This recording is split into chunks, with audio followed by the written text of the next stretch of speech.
नमस्कार। जगतगुरु भगवान श्री कृष्ण जी के चरणों में कृतज्ञता पूर्वक वंदन करता हूँ। सनातन संस्था एवं हिंदू जनजागृति समिति की ओर से धर्म संवाद के इस विशेष कार्यक्रम में मैं कार्तिक सालुंके आप सभी का हार्दिक स्वागत करता हूँ। बंधुओं, शतक पूर्ति के अवसर पर हम आज का यह विशेष धर्म संवाद का हमने आयोजन किया है। कल हमने इस धर्म संवाद के शुरू करने के पूर्व हमारा उद्देश्य क्या था, इसके बारे में हमने जानकर लिया और इस धर्म संवाद के माध्यम से हमने अभी तक जो अलग अलग विषय यहाँ पर लिए थे उसके बारे में, इसकी आवश्यकता किस प्रकार से थी और इसके माध्यम से समाज को क्या संदेश देना हम चाहते थे, इसके बारे में हमने संतों के माध्यम से जानकारी प्राप्त करवा कर ली।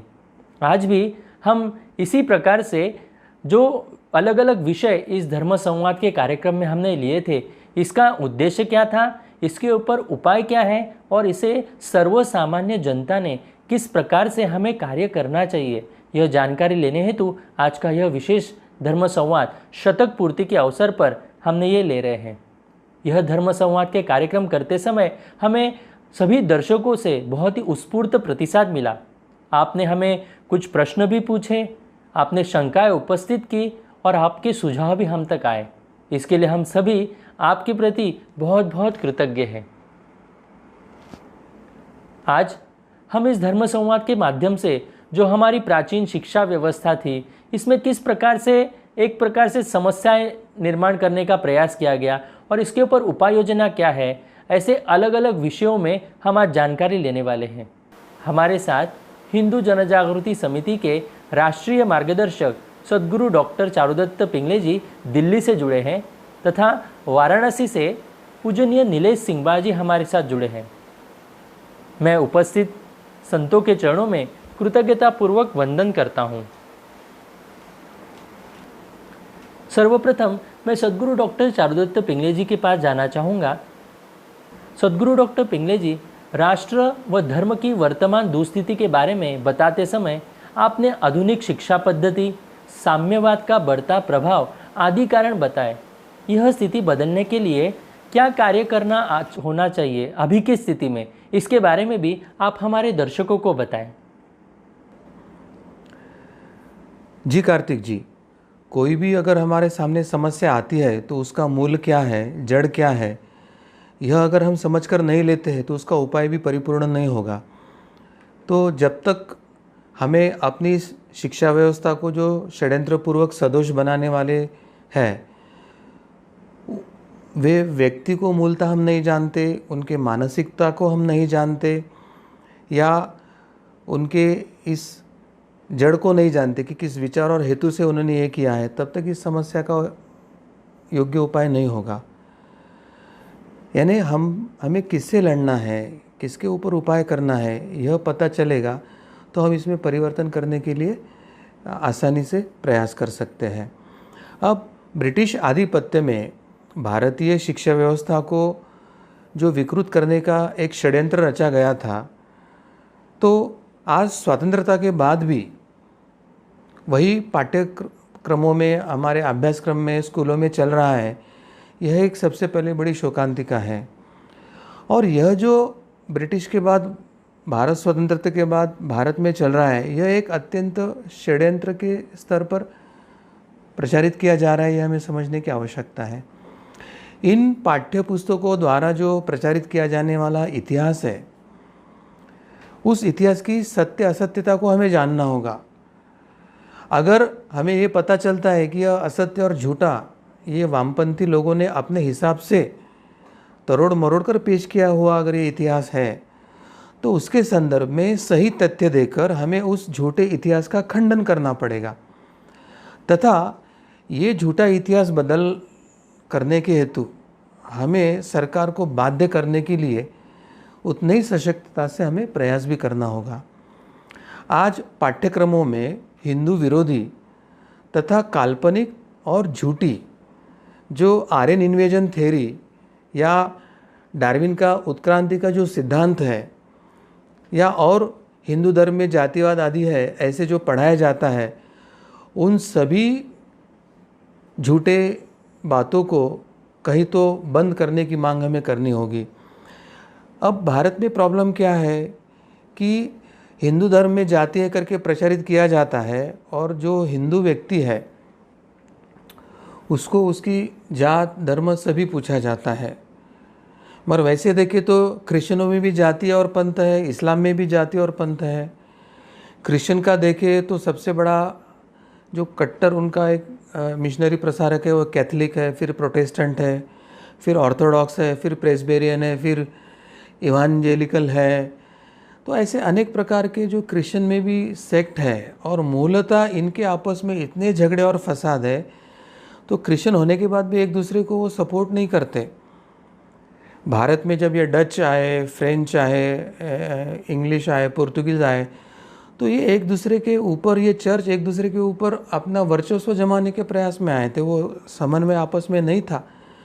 फिर फ्रेंच को भागना पड़ा, फिर डच को भागना पड़ा, पुर्तगाल केवल दमन या गोवा में ही मर्यादित रहे और अंग्रेज़ फैल गए थे। तो उनमें भी जातिवाद और आपसी झगड़ा है, मगर इनकी नोंद भारतीय इसमें केवल क्रिश्चियन करके लिए जाती है और उनके उपपंथ या उनके जाति को वो पूछा नहीं जाता है और केवल भारतीय जाति को ही पूछकर एक विभाजित करने का प्रयास किया जाता है। इस्लाम में भी वैसे ही है। वहाँ पे शेख है, मुग़ल है या पठान है या इस तरह की उनमें आपस में जातियाँ भी है और उसी के साथ कोई तगलिबी होता है, कोई सुन्नी है, कोई शिया है, कोई अहमदिया है। तो इस तरह के उनमें भी अलग अलग प्रकार है और वो एक दूसरे के ना तो मस्जिद में जाते हैं, ना तो एक दूसरे के दरगाह पे जाते हैं और उनमें आपस में बड़ा टकराव रहता है। मगर एक बड़ा झूठा और प्यारा चित्र भारत में बनाया कि जातीयवाद केवल हिंदुओं में और क्रिश्चियन और इस्लाम में तो कोई जातीयवाद नहीं है। मगर शोकांतिका मैं यह बताना चाहता हूँ कि तमिलनाडु में जो हमारे पिछड़े वर्ग के जो धर्मांतरित हुए थे, क्रिश्चियन हुए थे, तो सबसे पहले तो वो सफ़ेद गोरी चमड़ी के क्रिश्चियनों का अलग वहाँ पे दफन भूमि थी और भारत के जो कन्वर्टेड काले थे उनकी अलग दफन भूमि थी। और इसमें भी फिर भारत में जो उच्च वर्णियों से कन्वर्टेड क्रिश्चियन थे उनकी अलग दफन भूमि थी और पिछड़े वर्गों से जो धर्मांतरित क्रिश्चियन थे उनके लिए उन्होंने अलग दफन भूमि बनाया। तो काफ़ी क्रिश्चियन लोग वापस हिंदू धर्म में इसलिए आए थे कि कम से कम हिंदू धर्म में तो हमारी दफन भूमि एक थी, इतना हमारे साथ भेदभाव नहीं किया जाता जितना तमिलनाडु में ये धर्मांतरित क्रिश्चियनों के साथ किया जाता है। तो ये जो झूठा प्रचारित किया जा रहा है कि हिंदुओं में जातीयवाद है और बाकी सब एकदम एक है, तो ये झूठी बात का कहीं ना कहीं खंडन करने की आवश्यकता है। भारत के जो ऋषि मुनियों ने गणित के संदर्भ में हो, भूगोल के संदर्भ में हो, कुछ सिद्धांत अपने आध्यात्मिक बल और अध्ययन या ईश्वरीय ज्ञान के आधार पर सिद्धांत उन्होंने समाज के सामने रखे थे। तो उनके ये अनादिकाल से 1000-2000 वर्ष पूर्व के जो सिद्धांत है, वही सिद्धांत जब भारत से पहले अरब देशों में गए, फिर अरब देशों से यूरोप में गए और इस काल में जब भारत से अरब देशों में गए उस समय मुग़ल और इस्लामिक आक्रांताओं का भारत पे वर्चस्व चल रहा था और उसके बाद भारत पर क्रिश्चियन आक्रांताओं का वर्चस्व चल रहा था। तो इस काल में वह ज्ञान परंपरा पहले अरब देशों और फिर यूरोप में गई। तो भारत जब अपने अस्तित्व के लिए संघर्ष कर रहा था, लड़ रहा था, ये मुग़लों के आक्रमण में स्वयं का अस्तित्व बचाने के संघर्ष में था, तब यूरोप ने क्या किया 16वीं 17वीं 18वीं शताब्दी में, उनका न्यूटन हो, पाइथागोरस हो, तो इन्होंने ये सब संशोधन किया है और उन्होंने ये सिद्धांत रखे हैं ऐसे बताकर भारतीय ज्ञान को अपने यूरोपियन व्यक्ति के नाम पर उन्होंने प्रचलित करके उनके नाम पर वह ज्ञान परंपरा का एक मान सम्मान ले लिया। तो यह जो झूठ भारत में पढ़ाया जा रहा है, कम से कम भारत में पहले यह झूठा पढ़ाना बंद करके ये सिद्धांत हमारे ऋषि मुनि के कैसे थे और वो ये न्यूटन पाइथागोरस के कितने सैकड़ों साल पहले भारत में यह प्रचलित थे, यह सत्य भी भारत को बताने की आवश्यकता है। और इतनी नहीं तो पूरे विश्व को यह बताने की आवश्यकता है कि ये जो झूठ अपने नाम पर आप खपा रहे हो, तो वो झूठ का पर्दाफाश करके ये आप इसका श्रेय भारतीय ऋषि मुनि को दीजिए और सत्य समाज के सामने रखें। ऐसे विश्व भर में भी हमको मांग करने की आवश्यकता है। और इसलिए मैं यहाँ पर एक महत्व का सूत्र आपको बताना चाहूँगा कि हिंदू जन जागृति समिति ने इस क्षेत्र में एक बड़ा पहल और बड़ा कार्य करने का प्रयास किया है और हमें काफ़ी क्षेत्र में इसके बारे में छोटा छोटा क्यों न हो हमें यश मिल रहा है। और इसके लिए हम ईश्वर के प्रति हमारे गुरुदेव जी, परत गुरु जो डॉक्टर आठवले जी, इनके चरणों में अत्यंत कृतज्ञता व्यक्त करते हैं क्योंकि उन्होंने हमें यह समस्याओं के बारे में अवगत करके इसके दुरुस्त करने के लिए हमें प्रेरणा दिया था। एनसीईआरटी के पुस्तकों द्वारा जो इतिहासों के पुस्तकों में मुग़ल राजाओं को जो महिमा मंडन हो रहा था, तो यह जो महिमा मंडन है यह झूठा है, इसको कहीं तो यहाँ से हटाने की आवश्यकता है। इसका प्रचार जो चल रहा है वो बंद करने की आवश्यकता है। तो इसके लिए भी हमने एक अभियान चलाया था। उसके विरुद्ध जो दूसरी बात है कि हमारे जो स्व परंपरा, स्वदेश का जो गौरवशाली इतिहास था, उसमें छत्रपति शिवाजी महाराज, छत्रपति संभाजी, महाराणा प्रताप, झांसी रानी से लेके जो हमारे वीर पराक्रमी योद्धा थे, इतना ही नहीं तो दक्षिण के विजयनगर साम्राज्य के हरिहर बुक्काराय हो या नीचे चोला वंश हो या इस तरह के जो हमारे वीर और पराक्रमी योद्धा थे, तो उनका इतिहास इस पुस्तक में लिया ही नहीं है।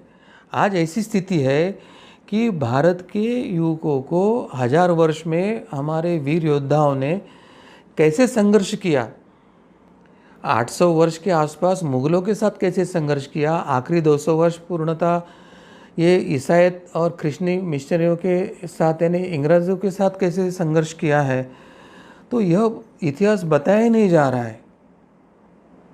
क्योंकि वस्तुतः जब अरब देशों में इस्लाम गया तो 35 से 50 वर्ष में अरब के पूरे देश मूल संस्कृति, अपना इतिहास, परंपरा को भूलकर 100% धर्मांतरित हो गए थे। जब यूरोप में ईसाईयत गई थी तो 35 से 50 वर्ष में यूरोप के संपूर्ण देश अपनी मूल संस्कृति, परंपरा को सबको भूलकर वे पूर्णतः ईसाईयत हो गए थे। तो यानी ये आक्रांताओं की तलवार की धार और इतनी धूर्तता इतनी थी कि यूरोप और अरब देशों के बड़े बड़े देश, बड़ी बड़ी संस्कृतियाँ 50 वर्ष से अधिक वहाँ टिक नहीं पाई थी। इस पार्श्वभूमि पर 800 वर्ष मुग़लों के साथ संघर्ष करके, 200 वर्ष अंग्रेज़ों के साथ संघर्ष करके, ईसाई मिशनरियों के विरोध में संघर्ष करके 1947 में भारत में 87% हिंदू होना, यह हिंदुओं के संघर्ष की गाथा, ये वीरता की, पराक्रम की गाथा है, वो सिखाने की आवश्यकता है। यह न सिखाते हुए जो मुग़ल का महिमा मंडन चल रहा है कि वे कैसे उदार थे, तो इसी को कहीं तो बदलने की आवश्यकता है। एक समय था जब हमारे ये इतिहास के पुस्तक में जो स्वातंत्र्य हमारा समर चल रहा था ब्रिटिशों के विरोध में, उसमें जो भगत सिंह, राजगुरु और सुखदेव या चंद्रशेखर आज़ाद ऐसे जो आदि क्रांतिकारी थे, उन्होंने जो एक गर्म दल के माध्यम से भारत को स्वतंत्रता मिलाने के लिए जो प्रयास किया था, तो उनको स्वतंत्र भारत में आतंकवादी कहा जा रहा था और उनको आतंकवादी करके इतिहास में पढ़ाया जा रहा था। इतनी बड़ी विडंबना ये वामपंथी इतिहासकार और ये जो सेक्युलर राज्यकर्ता है और ये कांग्रेस पार्टी है, जिन्होंने नाम तो गांधी का लिया मगर काम वामपंथ का किया, नाम गांधी का लिया, काम नेहरू का किया।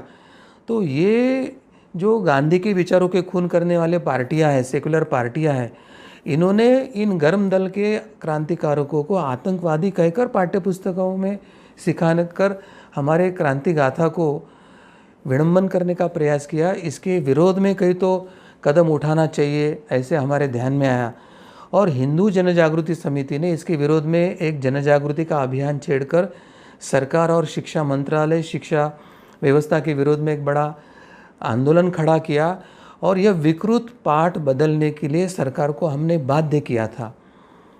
अब आपके मन में विचार आया होगा कि समिति ने तो संगठित तौर पर यह प्रयास किया था, तो हम अपनी जगह से हम क्या कर सकते हैं।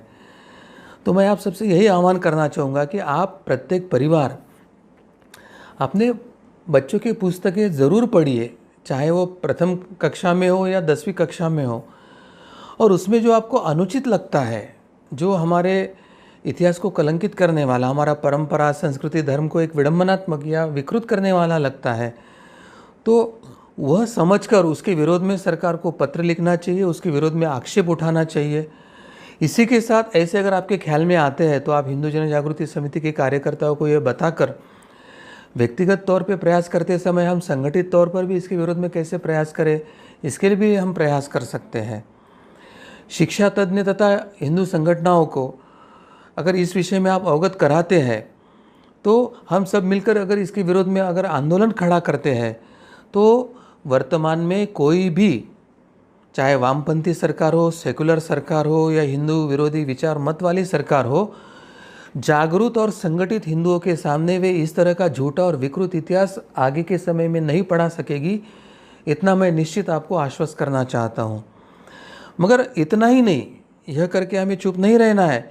तो अंग्रेज़ों ने भारतीय शिक्षा पद्धति ध्वस्त करने के लिए हमारे युवकों के मन से स्व शिक्षा, स्व संस्कृति, स्व धर्म, स्व परंपरा, स्व इतिहास के बारे में एक न्यूनगंडता, हीनता का भाव जागृत करने के लिए जो मैकलो प्रणीत शिक्षा व्यवस्था अंग्रेज़ों ने निर्माण किया था और भारत को बर्बाद करने का षड्यंत्र किया था।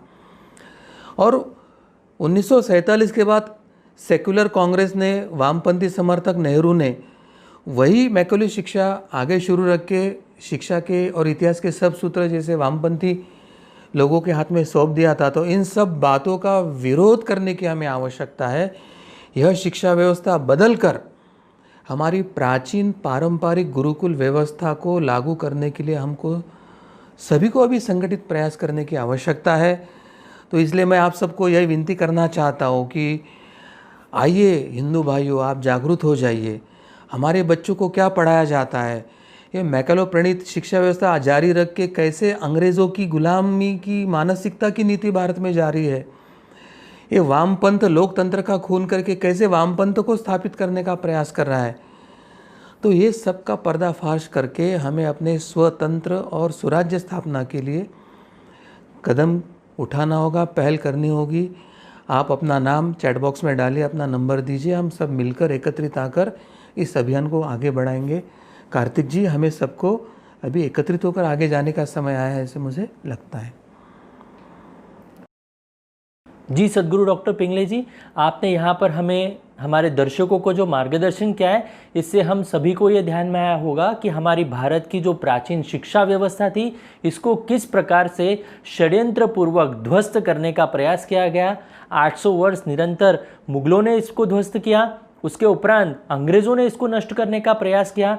लॉर्ड मैकॉले की शिक्षा पद्धति स्वतंत्रता के उपरांत हम सभी पर थोप दी गई, यानी गांधी जी के नाम पर इस कांग्रेस शासन ने किस प्रकार से साम्यवाद का और नेहरू के वामपंथी विचारधारा का प्रचार हमारे ऊपर किया और हमारे ऊपर ये जो गलत शिक्षा पद्धति थी उसको थोप दिया और हमारे हिंदू विचारधारा, हमारे क्रांतिकारक, हमारा प्राचीन इतिहास, सब कुछ इसमें से नष्ट कर दिया गया।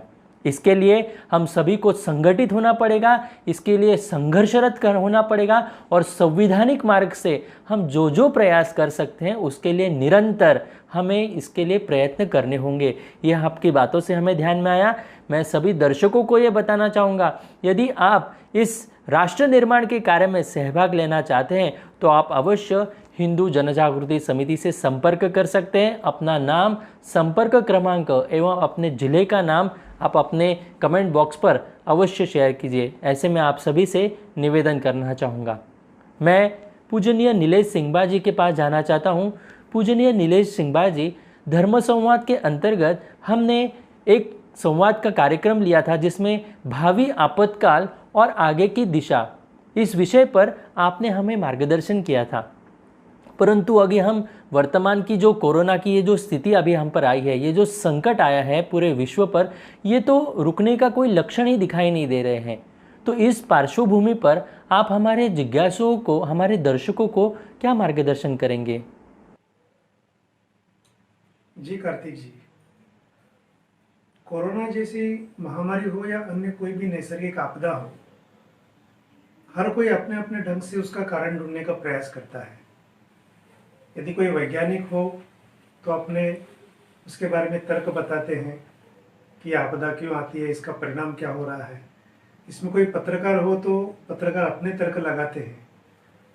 पर हमें इस कार्यक्रम से लोगों का ध्यान आपदा के आध्यात्मिक परिप्रेक्ष्य की ओर मोड़ना है, क्योंकि हर जो घटना होती है इसके पीछे कोई ना कोई तो आध्यात्मिक कारण भी होता है। क्योंकि बिना आध्यात्मिक परिप्रेक्ष्य समझे हम ना आपदा को समझ पाएंगे और ना ही उसका कारण समझ पाएंगे। अब ये जो सृष्टि का संचालन होता है, ये सृष्टि का संचालन किसी सरकार या या कोई आर्थिक महासत्ता के द्वारा नहीं होता है। सृष्टि का संचालन परमात्मा के द्वारा होता है। और इस संचालन का विज्ञान यदि हम नहीं समझेंगे तो वैश्विक संकट को और उसके समाधान को कैसे समझ पाएंगे। आज हम सौभाग्यशाली हैं कि हमारे धर्म ग्रंथों में सृष्टि तथा उसके संचालन के विषय में स्थूल के साथ साथ सूक्ष्म अध्ययन स्पष्ट रूप से बताया गया है, उसकी जानकारी दी गई है। कौशिक पद्धति नामक एक ग्रंथ में आपातकाल के कारण का वर्णन किया है। अतिवृष्टि अनावृष्टि शलभा मुशका शुका स्वचक्रम परचक्रम च सप्तयता इतिहास स्मृतः। इस श्लोकार्थ यह है कि राज्यकर्ता धर्मनिष्ठ ना हो तो प्रजा धर्म पालन नहीं करती है। प्रजा ने धर्म पालन न करने के कारण अतिवृष्टि अनावृष्टि यानी अकाल पड़ना, टिड्डी दलों का आक्रमण होना, चूहे या तोतों का आक्रमण होना, उपद्रव होना, एक दूसरे के साथ अंदरूनी लड़ाइयाँ आरंभ होना और शत्रु देश का आक्रमण होना, इस प्रकार के 7 संकट राष्ट्र पर आते हैं। तात्पर्य यही है कि प्रजा एवं राजा दोनों भी धर्म पालक एवं साधना करने वाले होने चाहिए, तभी आपातकाल की तीव्रता अल्प होकर आपातकाल सुसह्य होता है। तो कुछ आध्यात्मिक परिप्रेक्ष्य की ओर हम ध्यान देंगे, इसे समझने का प्रयास करेंगे। सबसे पहले होता है युगों का काल चक्र। हमारे यहाँ काल महिमा के बारे में बताया गया है और हमारे यहाँ शास्त्रों में सत्य युग, त्रेता युग, द्वापर युग और कलयुग, ऐसे 4 युगों का वर्णन किया गया है। वर्तमान काल में कलयुग के अंतर्गत चल रहे 5वें कलयुग के अंत का समय आ चुका है। इसके बाद कलयुग के अंतर्गत का एक छोटा सा सतयुग भी आएगा, लेकिन हमें ध्यान में ये रखना चाहिए कि अभी का समय छोटे कलयुग का अंत है और कल की अवतार के समय के कलयुग का नहीं है।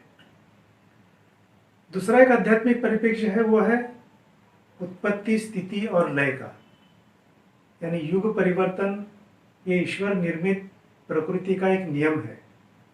जो भी वस्तु उत्पन्न होती है वो कुछ समय के लिए रहती है और बाद में उन वस्तुओं का नाश हो जाता है और नष्ट हो जाती है।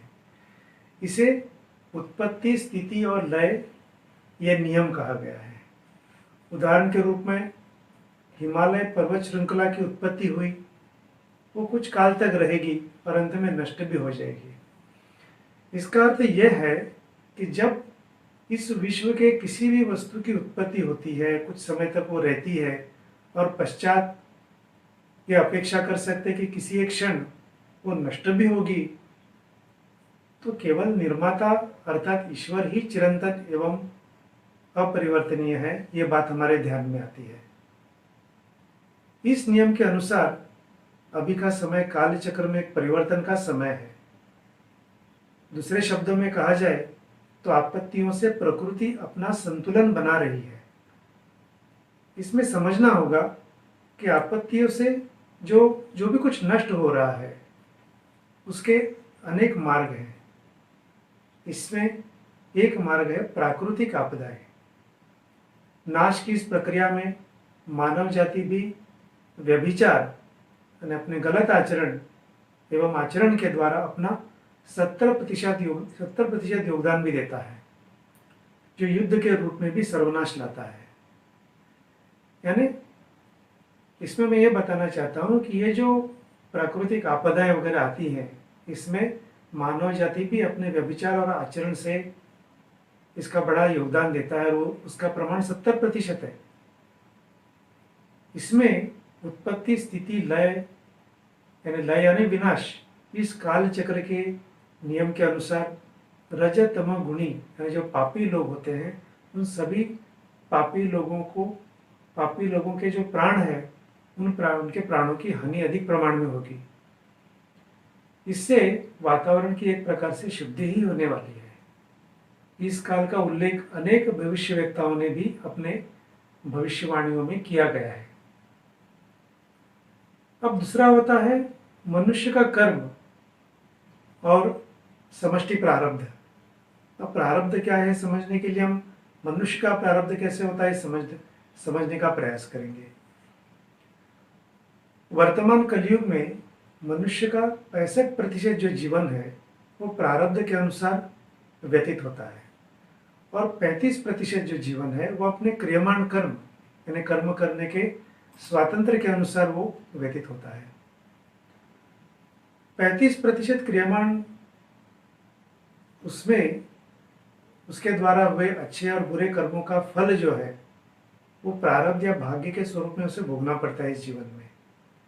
वर्तमान में धर्म शिक्षण और धर्माचरण के अभाव के कारण इसमें समाज के अधिकांश लोगों से स्वार्थ बढ़ा हुआ है और स्वार्थ या बढ़ते तमोगुण के कारण समाज, राष्ट्र और धर्म की हानि और इस प्रकार का कार्य हो रहा है।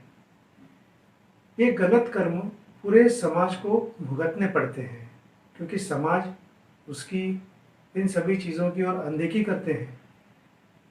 इसी प्रकार समष्टि के बुरे कर्मों का फल भी प्राकृतिक आपदाओं के रूप में सहन करना पड़ता है। जैसे आग में सूखे के साथ गीला भी जल जाता है, उसी प्रकार से ये हमें समझना चाहिए। तो इसी प्रकार समाज, राष्ट्र और धर्म का भी एक प्रारब्ध होता है और उस प्रारब्ध को समष्टि प्रारब्ध माना गया है। समाज में आध्यात्मिक अपवित्रता बढ़ने के कारण 2013 से 2023 इस कालखंड में मनुष्य जाति को कठिन समष्टि प्रारब्ध भोगना पड़ेगा। आज विश्व की आपत्तियों का कारण कहीं ना कहीं हमारे अनुचित व्यवहार का ये परिणाम ही है। लोग पृथ्वी पर उपलब्ध संसाधनों का बिना सोचे समझे दुरुपयोग करते हैं। अनेकों को पता होते हुए भी वो अनुचित व्यवहार करते हैं क्योंकि उनका अहंकार और स्वार्थ उनको समाज का विचार करने ही नहीं देता। तीव्र अहंकार तथा स्वार्थी वृत्ति होने के कारण वे प्रकृति, मनुष्य तथा अन्य जीवों को कष्ट देकर अधिकतर समय केवल अपने लिए ही सुख जुटाने में व्यतीत करते हैं। सरकारें कितना भी प्रयास करें, कानून बना ले, लेकिन व्यक्ति स्वयं अपने समाज ऋण को जब तक नहीं पहचानेगा तब तक परिवर्तन होना असंभव है।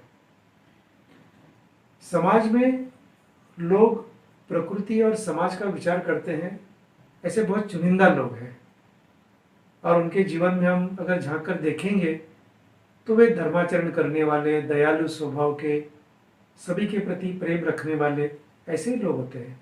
उनके व्यवहार में भी व्यापकता होती है। उनका आचरण हम सबको लोक कल्याण के कार्य करने के लिए प्रेरणा देने वाले होते हैं। उन्हें अधर्म का परिणाम पता है। कानून के दंड से भी अधिक प्रभावी है व्यक्ति का आत्मसंयम और वो केवल धर्म को समझने से और उसको जीवन में उतारने से आ सकता है।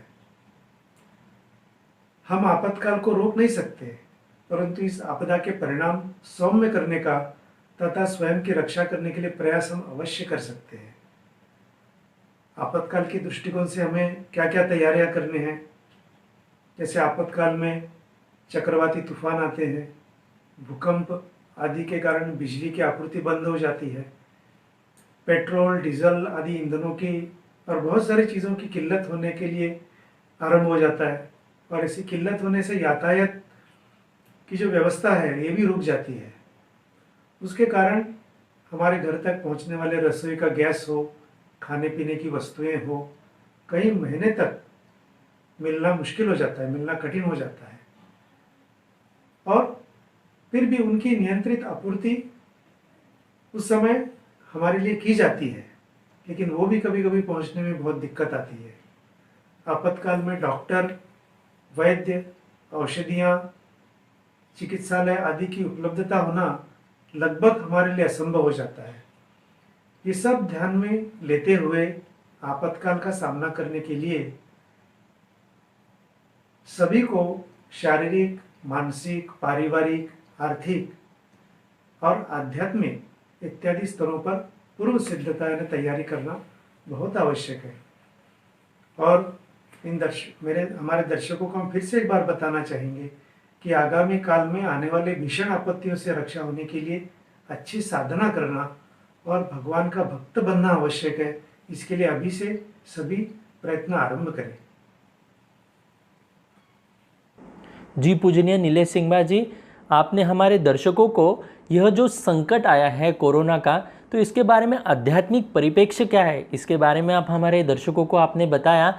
और इसी के साथ आने वाला जो महाभीषण आपातकाल है उस विषय में हमें किस प्रकार से पूर्व सिद्धता करनी चाहिए, ये हमारे दर्शकों को बताया।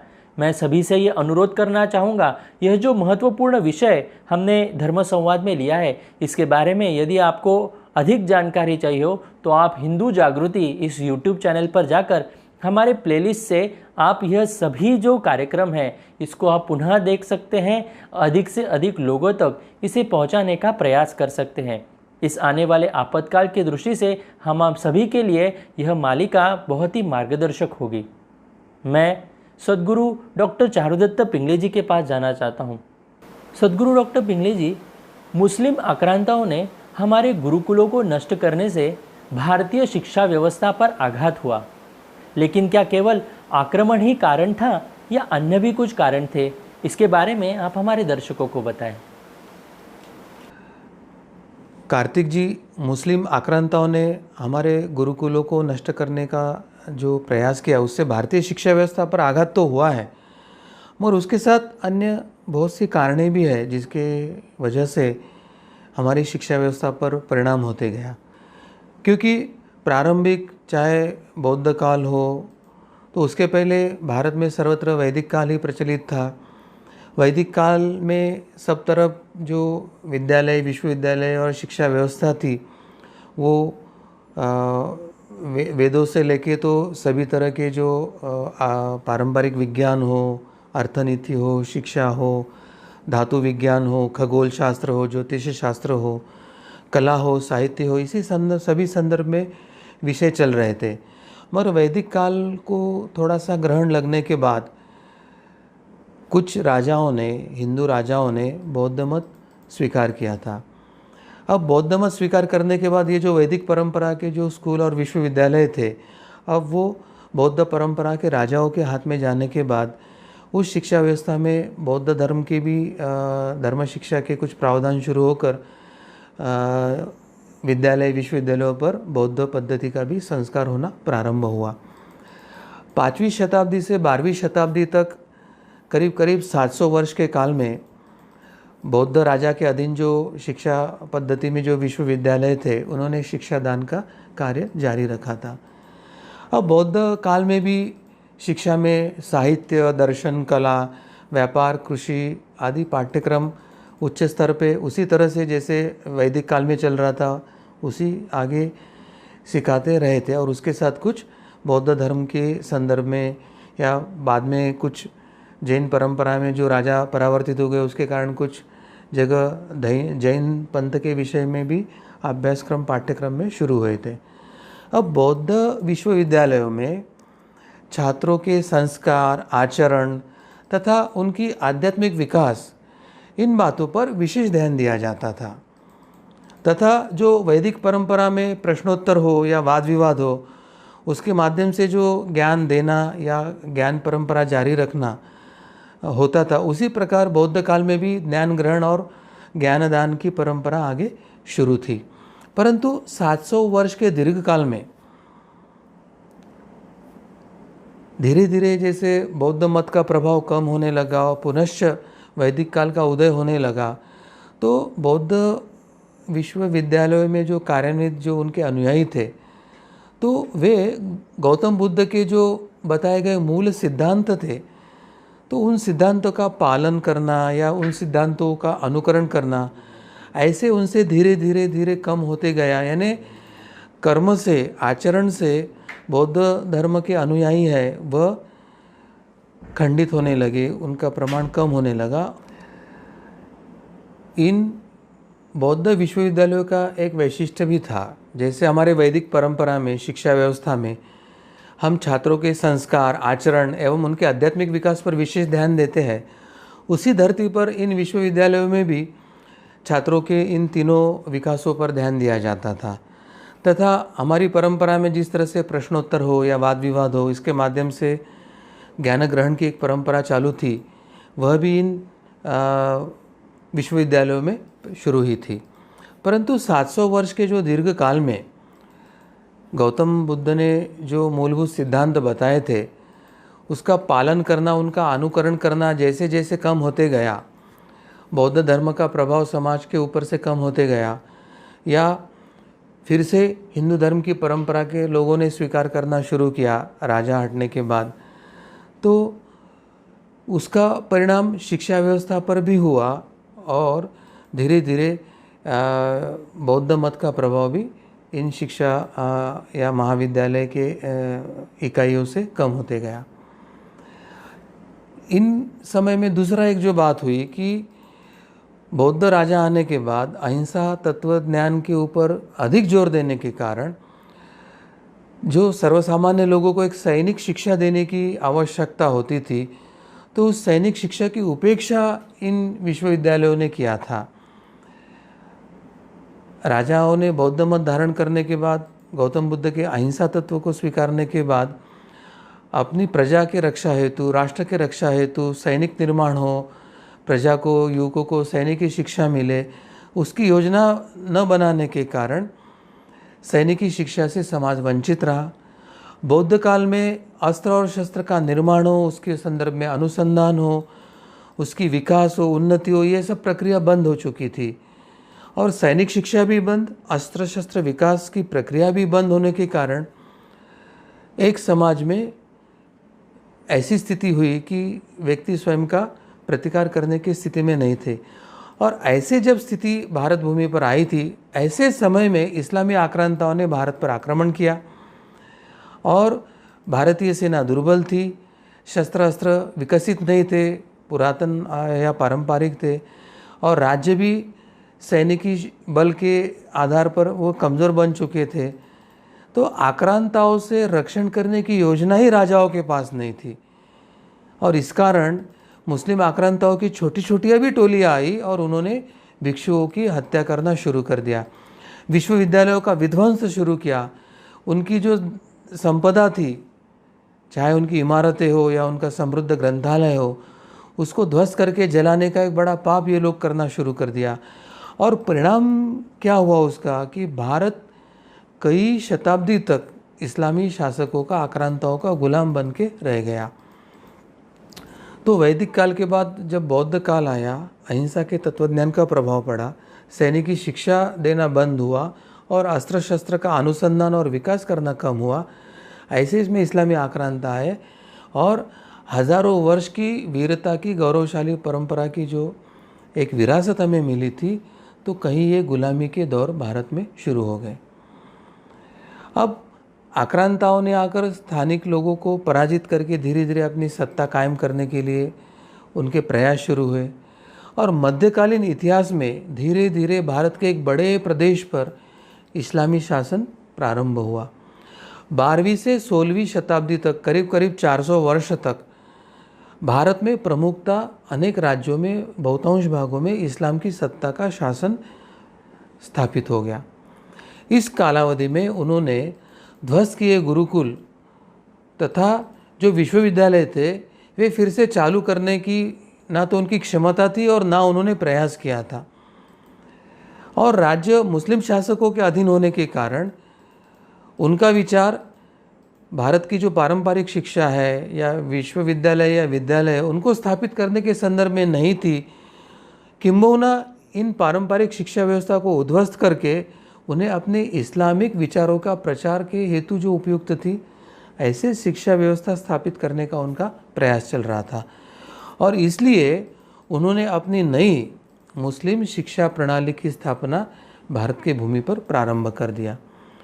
अब तक भारत भूमि में जो उत्पन्न तथा विकसित जो शिक्षा व्यवस्था थी और वहाँ की जनता जिनके लिए उपयुक्त और जो जिसकी मांग करते थे, वो पारंपरिक शिक्षा व्यवस्था अब हटकर भारत में एक विदेशी शिक्षा व्यवस्था का एक प्रारंभ हुआ, उसका प्रतिरोपण करने का प्रयास शुरू हुआ था। और इसका पहल करके मोहम्मद गौरी ने सर्वप्रथम अजमेर में इस्लामी शिक्षा तथा परंपरा के प्रचार के लिए मदरसे एवं मस्जिदें बनवाना प्रारंभ किया। उसके बाद अन्य जो मुस्लिम शासकों थे उन शासकों ने भी मस्जिद और मकतबों का निर्माण प्रारंभ किया। और इतना ही नहीं, तो ये निर्माण करने के बाद उनको सरकारी सहायता देकर उस शिक्षा को सुदृढ़ बनाने का प्रयास किया। तो एक तरफ पारंपरिक और भारतीय शिक्षा, बौद्ध शिक्षा, ये जो परंपरा थी वो ध्वस्त होना, उसको प्रतिस्पर्धा करके नई इस्लामी शिक्षा पद्धति की स्थापना होना। तो एक तरह से शिक्षा के पतन से भारत की मानसिक और वैचारिक गुलामगिरी की प्रारंभ यहाँ से शुरू हुआ। अब इस्लामी शिक्षा केंद्र की व्यवस्था क्या थी, कैसे थी, कैसे उन्होंने उसको प्रचलित करने का प्रयास किया, यह भी समझ कर लेना हमें आवश्यक है। यह केंद्र, शिक्षा के जो केंद्र थे इस्लामिक शिक्षा के, वे अधिकतर मस्जिदों से ही जुड़े हुए रहते थे और यह आवासीय नहीं होती थी। वो आकर जाकर ऐसी शिक्षा व्यवस्था थी, तो यहाँ आवास की व्यवस्था नहीं होती थी। अधिकतर जो मस्जिदों के मौलवी थे वही शिक्षक के रूप में इन विद्यालयों को चलाते थे। बिस्मिल्लाह इस उच्चारण के साथ शिक्षा केंद्र चालू होते थे और इस शिक्षा केंद्र में इस्लामिक धार्मिक तत्वों को ही प्राधान्यता दी जाती थी। वर्णमाला के अध्ययन के साथ कुरानों की आयत जो है उसको कंठस्थ बच्चों से कराई जाती थी और यह कहते समय आयतों का अर्थ समझने की अपेक्षा उसके उच्चारण पर अधिक ध्यान दिया जाता था। इसलिए उसमें क्या लिखा है, उसका अर्थ क्या है, इसके बारे में अधिक चर्चा वहाँ पर नहीं होती थी। अब शिक्षा का माध्यम संस्कृत या पारंपरिक भारतीय भाषाओं छोड़कर अभी शिक्षा लेने का माध्यम फारसी भाषा की तरफ शिफ्ट हो गया था और इस्लामी शासकों के परंपरा में उच्च स्तर की शिक्षा का अध्ययन लेने के लिए बहुत ही कम लोग आते थे और अधिकांश जो लोग आते थे वो साक्षरता होनी चाहिए, कुछ प्रारंभिक शिक्षा ले लिया, इतने उनके लिए काफ़ी था। बाकी वो शिक्षा के तरफ ज़्यादा कष्ट लेने की तैयारी उस समय नहीं थी उनकी। इससे क्या हो गया कि समाज में एक अंधविश्वास ही बढ़ने लगा। कई बाल विवाह प्रथाएँ प्रारंभ हो गई, कई पर्दा प्रथा अधिक प्रचलित होना शुरू हो गया। ऐसे अनेक कुरीतियों का भी प्रचलन समय के साथ बढ़ना शुरू हो गया। अब स्थानिक लोक भाषा की उपेक्षा करने का क्या परिणाम हुआ?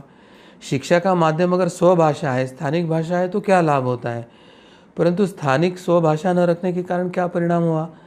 तो इस्लाम काल में अरबी या फारसी भाषा, इसी को उन्होंने राजभाषा बनाया था और वो राजभाषा होने के कारण जिनको फारसी या अरबी भाषा आती थी ऐसे ही लोगों को राजपदों पर नियुक्त करने की उनकी परंपरा थी। और किसी को राज दरबार में या प्रशासकीय इसमें अगर कोई नियुक्ति चाहिए, नौकरी करना चाहता है, तो उसको इन भाषा में निपुणता होना बहुत आवश्यक था। अब इसका परिणाम क्या हो गया है कि जो स्थानिक भाषा थी उसकी उपेक्षा होने शुरू हो गई। उसके प्रचार या उसका विकास की जो अन्य संभावनाएं थी वह भी समाप्त होने लगी। और कुछ कालांतर के बाद क्या हुआ कि शिक्षा के माध्यम से हो या सामाजिक बोलचाल के माध्यम से हो, उर्दू भाषा को ही प्रोत्साहित किया जाने लगा।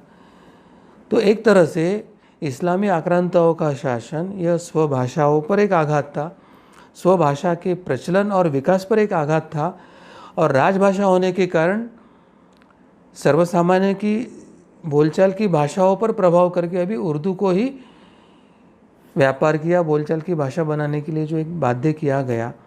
तो इतना बड़ा एक परिणाम स्थानिक भाषाओं पर आक्रांताओं के राज्य स्थापित होने के कारण हुआ था। अब स्त्री शिक्षा के संदर्भ में क्या परिणाम हुआ? तो इस्लामी शिक्षा स्थापित होने के परंपरा में स्त्री शिक्षा की उपेक्षा शुरू हो गई। एक तो भाषा में परिवर्तन, और उस समय जब इस्लामी काल आया तो इस्लाम स्त्रियों के लिए पर्दा का बाध्यता थी, तो पर्दा प्रथा का प्रचलन बढ़ा था। पर्दा प्रचलन बढ़ने के कारण उन्हें शिक्षा के अवसर प्राप्त होना ही कम थे और गैर मुसलमानों को पर्दा करके शिक्षा लेने के लिए बहुत से मर्यादा भी आ रही थी। मकतबों में छोटी लड़कियां पढ़ना लिखना सीखती तो थी, परंतु उनको उच्च शिक्षा लेना संभव ही नहीं था। राजकुलों के या उस समय के जो धनी परिवार थे तो उनकी बालिकाओं की जो शिक्षा व्यवस्था थी तो वो उनके घरों पर ही हो जाती, तो बड़े घरानों के बच्चियों को भी शिक्षा मिलना संभव होता था। सर्वसामान्य स्त्रियां या बच्चियां शिक्षा से वंचित रहती थी। सामान्य परिवार अब शिक्षा से दूर जाने लगे और इसका एकंदरित परिणाम हो गया कि भारत में स्त्री शिक्षा उपेक्षित हो गई और स्त्रियां अशिक्षित रहने की एक नई परंपरा शुरू हो गई। तो स्त्रियां अशिक्षित रहने के पीछे जो सनातन धर्म को एक कुछ वर्तमान वामपंथी जो एक मिथ्या आरोप करते हैं या स्त्री शिक्षा प्रतिबंधित है या वेदों ने या ब्राह्मणों में स्त्री शिक्षा वंचित कहा गया, ये जो झूठा प्रचार चल रहा है, तो प्रत्यक्ष में इस्लामी शासनों के काल में ही स्त्रियों को शिक्षा से वंचित करने की प्रक्रिया शुरू हुई थी। यह हमें समझ कर लेने की आवश्यकता है। एक तरफ स्त्रियां की शिक्षा की हमने वंचितता देखी, मगर सामान्यतः इस्लामी शिक्षा का प्रचलन के बाद हिंदुओं की शिक्षा में, उनके शिक्षा और साक्षरता में क्या परिणाम हुआ उसका भी अध्ययन करना आवश्यक है। अब जो समाज अपनी प्राचीन वैदिक परंपरा को मानता है, जिसकी आस्था मूर्ति पूजा और सगुण निर्गुण पर है, ऐसा समाज मक्तबों में जाकर इस्लाम की सर्वोच्चता बनाने वाली शिक्षा ले कैसे सकते थे? वो तो मूर्ति पूजा को विरोध करने वाले, वेदों को विरोध करने वाले या हिंदू धर्म को हीनता या हिंदू धर्म के नाश के लिए जो आए थे, ऐसे इस्लामी आक्रांताओं की शिक्षा को तो लेना वो अवित्र ही मानते थे। और मुस्लिम शासक केवल इस्लामी शिक्षा व्यवस्था के प्रचार के लिए सहायता करते थे। इसके कारण उन्होंने हिंदू शिक्षा पद्धति को ना तो प्रचलित किया ना तो बढ़ावा दिया, बल्कि उन्होंने उसकी उपेक्षा करके शिक्षा व्यवस्था को ध्वस्त करने का प्रयास किया था। तो इसका एकत्रित परिणाम ऐसे हुआ कि हिंदुओं की शिक्षा जो थी वो उपेक्षित होकर हिंदू शिक्षा से धीरे धीरे दूर जाने लगा। मध्यकाल में जो इस्लामी राजा थे, हम सबको पता है कि वो अपनी भोग विलास या उनकी जो विलासता थी उसके लिए लोकप्रिय थे। इसका परिणाम क्या हो गया कि मौलवी भी जो शिक्षा के लिए प्रयास कर रहे थे तो वो अपने प्रयासों में बहुत कठोरता नहीं रखते थे, इसलिए इस्लामी लोगों को भी जो साक्षरता या उससे उच्च शिक्षा उन्हें मिलनी चाहिए थे वैसे भी कहीं दिख नहीं रहा था। तो परिणाम स्वरूप विद्यार्थी भी छात्र काल में वैदिक तथा बौद्ध काल के समान शिक्षा लेने के लिए जो कठोर परिश्रम करते थे, वो इस्लामी काल में और इस्लामी पद्धति की शिक्षा में विद्यार्थियों ने भी कठोर परिश्रम करना धीरे धीरे छोड़ दिया। इसका परिणाम क्या हुआ?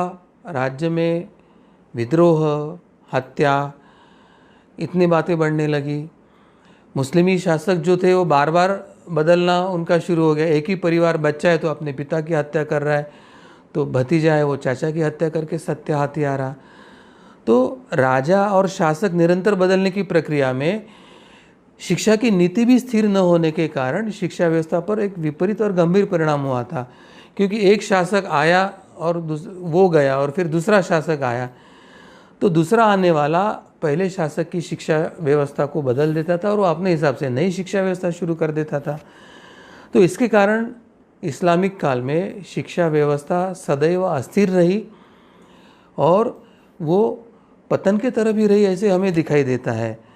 तो इन सभी दोषों के कारण मुस्लिम शिक्षा हतोत्साहित हो रही थी, उसको प्रचार होना संभव नहीं हो रहा था, उसका प्रचलन होना संभव नहीं हो रहा था, लोग उससे दूर दूर जा रहे थे। और ये शासनकाल में शिक्षा व्यवस्था में कई सारी अन्य विकृतियाँ भी प्रचलन होना शुरू हो गया। आज भी हम इन विकृतियों का प्रभाव अनुभव करते हैं। आज भी इन विकृतियों का प्रभाव हमारे शिक्षा व्यवस्था में हम देख सकते हैं। प्राचीन काल की जो भारतीय शिक्षा व्यवस्था थी वो इन इस्लामी कार्यकाल में धीरे धीरे दुर्बल होने के कारण जब बाद में अंग्रेज़ों के हाथ में भारतीय सत्ता के सूत्र हस्तांतरित होना शुरू हो गया, तो अंग्रेज़ों को भारतीय शिक्षा व्यवस्था सहजता से समाप्त करना, सहजता से नष्ट करना उनको संभव हुआ। मगर इतना होने के बाद भी आज 1947 के बाद अपने बलबूते भारतीय जो प्रज्ञा है, भारतीय जो बुद्धि है या भारतीय समाज है, वो पुनश्च इस राख से अंगारों की तरह पुनश्च उभर कर ऊपर आ रहे हैं। शिक्षा में वो धीरे धीरे आगे बढ़े हैं, अनुसंधान और शोध कार्य में आगे बढ़े हुए हैं। ये वामपंथी और सेकुलर कांग्रेस की नीति अगर भारत के अनुकूल होती तो जो हिंदुओं का पलायन दक्षिण से हुआ या ब्रेन ड्रेन पूरे भारत से होके आज चाहे नासा हो या अमेरिका के आईटी सेक्टर हो या यूरोप या अन्य जगह के जो बुद्धिवादी क्षेत्र है जिसमें हमारे भारत के लोग जाके वहाँ शास्त्रज्ञ करके योगदान दे रहे हैं, वहाँ पे उच्च कोटि के अनुसंधानक या शोध कार्य कर रहे हैं, तो वे लोग अगर भारत से बाहर नहीं गए होते तो आज भारत की वर्तमान स्थिति में ही भारत विश्व गुरु और भारत सर्वोच्च सत्ता करके स्थापित हुआ होता। दक्षिण में जो सांप्रदायिकता के कारण जो हिंदुओं का उच्च वर्णियों का पलायन हुआ, हिंदुओं का ब्रेन ड्रेन हुआ है, जिसने आज अमेरिका और यूरोप को एक शिक्षा और अनुसंधान में उच्च स्तर पर लेके गया, नासा को, वो स्थिति अगर भारत की होती तो आज भारत सर्वोच्च स्थिति में रहता था। तो आज हमको ये चक्र उल्टा घुमाकर पलायन किए हुए हिंदू को वापस भारत में एक स्थान देने की आवश्यकता है, उनको गौरव और सम्मान देने की आवश्यकता है। धन के लालच पर जो ब्रेन ड्रेन हो रहा है तो उनको भारत में उतनी सक्षमता से सुविधा देकर उनमें राष्ट्र प्रेम जागृत हो, ऐसी शिक्षा व्यवस्था लगाकर हमें पैसा कम मिला तो चलेगा, हमें सुख सुविधा कम मिली तो चलेगी, हम मगर भारत में रह के भारत के माध्यम से हमारे राष्ट्र और धर्म का उत्थान करेंगे। ऐसे संकल्प लेने वाले नए पीढ़ी के निर्माण की आवश्यकता है और इसके लिए हम सब मिलके ज़रूर प्रयास करेंगे। कार्तिक जी। जी सद्गुरु डॉक्टर पिंगले जी, आपने जो विषय अभी हमारे सामने रखा है तो इससे यह बात हमें ध्यान में आई कि आज तक के हमारे शिक्षा के इतिहास में हमें अभी तक यह जानकारी पढ़ाई नहीं गई है, हमारे युवाओं को इस प्रकार की शिक्षाएं दी नहीं जा रही है और उसी का परिणाम आज हम देख रहे हैं कि हमारे हिंदुओं के मन से हमारे धर्म का विषय का स्वाभिमान ही पूर्ण रूप से कम हो गया है। आज हिंदू धर्म का आचरण नहीं कर रहे हैं। तो ये सच्चा इतिहास हमारे लोगों के मन में, हिंदुओं के मन में जाने के लिए हमें पुनः एक बार यह शिक्षा व्यवस्था का प्रारंभ करना होगा, गुरुकुल शिक्षा पद्धति का पुनर्स्थापना करनी होगी। और इसके लिए जैसे आपने कहा है, सभी दर्शकों को मैं आह्वान करता हूं कि हम सभी को एकत्रित आकर यह मांग प्रशासन से करनी होगी। इसके लिए हमें दबाव निर्माण करना होगा, इसके लिए ही हमें हिंदू राष्ट्र की मांग करनी होगी, तभी यह शिक्षा पद्धति यहाँ पर शुरू हो सकती है और हमारे युवा पुनः एक बार भारत के नवनिर्माण का कार्य प्रारंभ हो सकता है। मैं सभी से निवेदन करना चाहूँगा, यदि आप इस राष्ट्र निर्माण के कार्य में पुनः इस शिक्षा व्यवस्था को लाने के लिए या पुनः हिंदू राष्ट्र लाने के लिए यदि आप इस कार्य में जुड़ना चाहते हैं तो आप अवश्य हिंदू जनजागृति समिति से संपर्क कर सकते हैं। मैं पूजनीय नीलेश सिंघबा जी के पास जाना चाहूँगा। पूजनीय नीलेश सिंघबा जी, भारत में आज सेक्युलरवाद की बातें की जाती है, परंतु सेक्युलर सरकारें मंदिरों का अधिग्रहण करती हैं। वर्तमान में उत्तराखंड की सरकार ने भी मंदिरों का सरकारीकरण करने का निर्णय लिया है। इसका कारण क्या है, इसके बारे में आप हमारे दर्शकों को बताएं। जी कार्तिक जी, आज के समय के लिए ये बहुत महत्वपूर्ण प्रश्न आपने पूछा हुआ है। जहाँ तक कि हिंदुओं के मंदिरों का सरकारीकरण का मुद्दा है, ये षड्यंत्र अंग्रेजी शासन काल में इसका आरंभ हुआ और इसके पीछे का मूल कारण ये था कि हिंदुओं को शिक्षा व्यवस्था से दूर रखा जाए। मुगलों के काल में हिंदुओं के मंदिर बार बार लूटे गए, उसके उपरांत भी राजाओं ने दान देने के कारण मंदिरों के पास संपत्ति होती थी। कश्मीर के शारदा मंदिर का द्वारा शारदा पीठ तथा विश्वविद्यालय चलाया जाता था। इसी प्रकार से पश्चिम के देशों में Duke, George town, boiler, Notre Dame आदि कुछ विख्यात विश्वविद्यालय ईसाई चर्चों के द्वारा भी चलाए जाते थे। अंग्रेजों ने यह सोचा कि यदि भारत के समृद्ध मंदिर भी अपने स्वयं के विश्वविद्यालय बनाकर चलाना प्रारंभ करें तो ईसाई स्कूलों में कोई भी नहीं जाएगा और उनका पश्चिमी शिक्षा देने का षड्यंत्र असफल हो जाएगा। इस कारण अंग्रेजों ने षड्यंत्र पूर्वक मंदिरों का सरकारीकरण करने का आरंभ किया। उसमें मंदिरों का सरकारीकरण करना, मंदिर की संपत्ति, मंदिर की भूमि पर कब्जा किया, जिससे मंदिर अपने विद्यालय प्रारंभ नहीं कर सके। एक षड्यंत्र था। इसलिए अंग्रेजों ने पहले 1817 में मद्रास रेगुलेशन एक्ट 7 इसको लागू किया, परंतु ईस्ट इंडिया के ईसाई अधिकारियों द्वारा हिंदू मंदिरों की व्यवस्था चालू होने के कारण ईसाई मिशनरी नाराज हो गए और उन्होंने इंग्लैंड में शिकायत की। उस कारण उसके बाद 1840 में ईस्ट इंडिया कंपनी की ओर से सारे मंदिर हिंदुओं को लौटाने पड़े, लेकिन उन्होंने मंदिरों पर बोर्ड ऑफ रेवेन्यू इसके द्वारा नियंत्रण रखा। बोर्ड ऑफ रेवेन्यू की स्थापना करके मंदिरों पर फिर भी नियंत्रण रखा और 1863 में 1863 में रिलीजियस एंडोमेंट एक्ट, इसके द्वारा सभी मंदिरों की पूर्ण व्यवस्था अंग्रेजी सत्ता को हिंदू ट्रस्टियों को, हिंदू न्यासियों को सौंपनी पड़ी। लेकिन फिर से 1925 में उन्होंने the Madras religious and charitable act पारित करके हिंदू, मुस्लिम, सिख, ईसाई सभी के धार्मिक स्थल पर कब्जा करने का षड्यंत्र फिर से किया। परंतु इस कानून को मुस्लिम और ईसाई धर्मावलंबियों ने प्रखरता से विरोध किया, उनके आंदोलन होने लगे और इस कारण से अंग्रेजों ने इस कानून में सुधार किया और सुधार करके उसमें केवल हिंदुओं के लिए घोषित किया और उसका नाम था the Madras Hindu religious and charitable act 1927।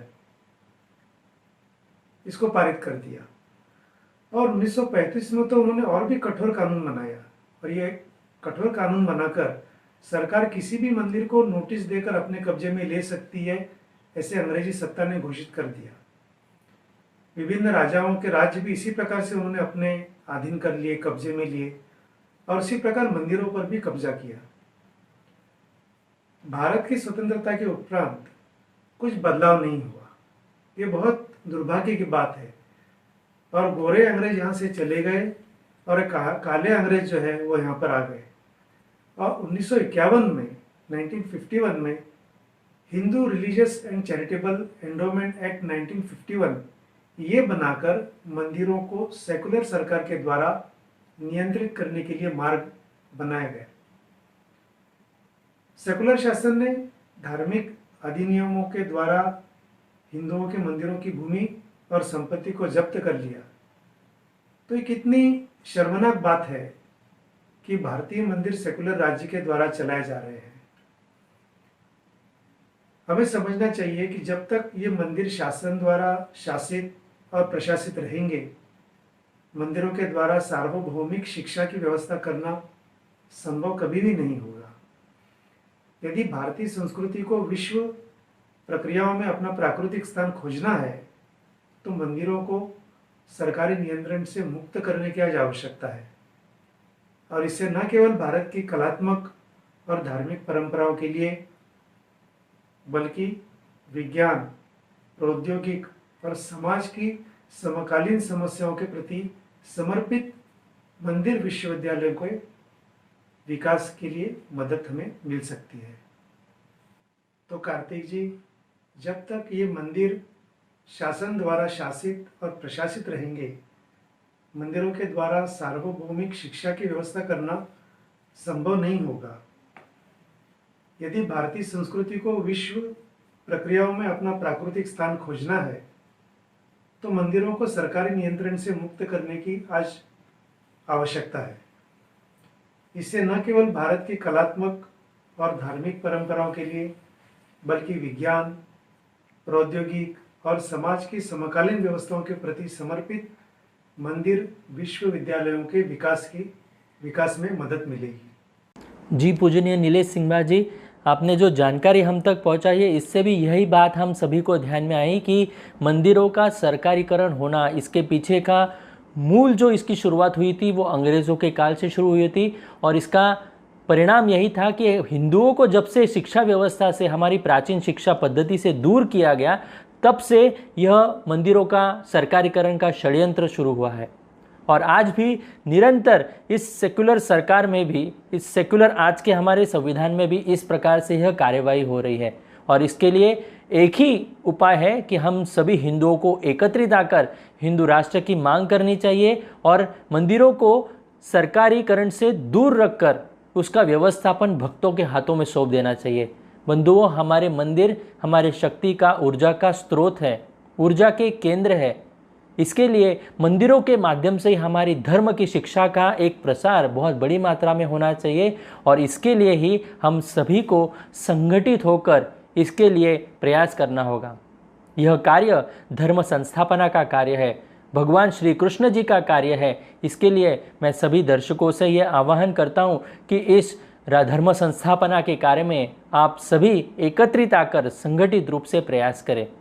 इस धर्म संवाद के शतक पूर्ति के अवसर पर जो ये विशेष संवाद का हमने आयोजन किया है, इसका उद्देश्य यही है कि इस धर्म संवाद के माध्यम से एक सभी हिंदुओं के मन में एक बीज जाए और सभी एक संगठित रूप से हम यह राष्ट्र निर्माण का कार्य कर पाए और पुनः एक बार भारत को विश्व गुरु के स्थान पर लेके जाए। यही इस धर्म संवाद के कार्यक्रम के माध्यम से हमारा उद्देश्य है।